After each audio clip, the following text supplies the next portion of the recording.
Uh, hey guys, recently I had ordered this 1.75 inch Waveshare display. It's basically AMOLED screen with ESP32-S3.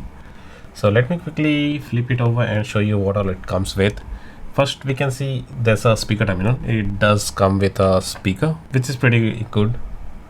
It has a battery terminal, so you can make it portable. And for battery, you have also got a power button. Like if you press and hold, then it will turn on. And other button that we can see is a boot button, just for flashing and other things.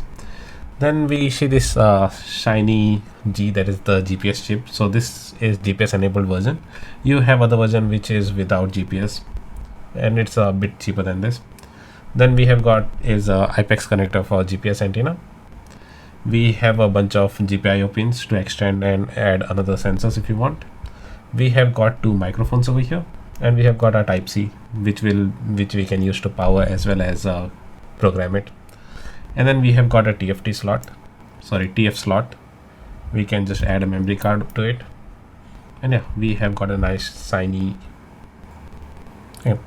So I had plans of getting this to make a bike navigation system. Basically, while touring and traveling, I wanted something very sleek and something that I can carry.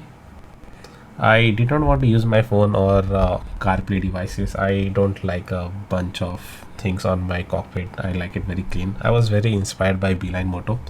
That also comes in pretty, like, let me turn it on and show you what it looks like. So we'll just wait for it to boot. Here you go. So finally I was able to get the entire GPS working. Right now it's loaded the entire map. So if we just zoom out, we can see the entire map. And this is running without any Wi-Fi, without any Bluetooth, no phone connection needed. This is all offline. I have downloaded the map tiles and I have stored it on the SD. It's reading from there. So we can see over here the entire map is being rendered and it's looking pretty smooth. Like I'm getting close to 22 FPS and it's running smoothly.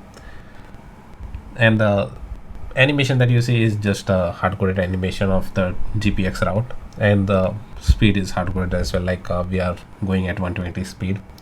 I also got the dark mode working. So if I just switch to dark mode, there you go. That's how the dark mode would look like.